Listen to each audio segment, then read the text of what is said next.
Wind waves.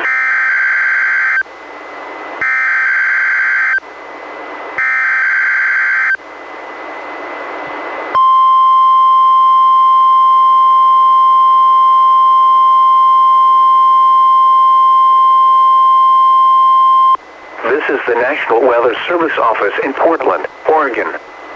The preceding was a test of NOAA weather radio's warning alarm. Tests of these receivers are normally conducted every Wednesday between 11 a.m. and noon. If there is a threat of severe weather on the day of the test, it will be postponed until the following week. This concludes this test.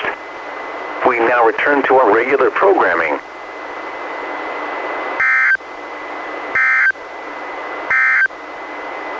Coastal marine forecast for the waters from Cape Shoalwater, Washington to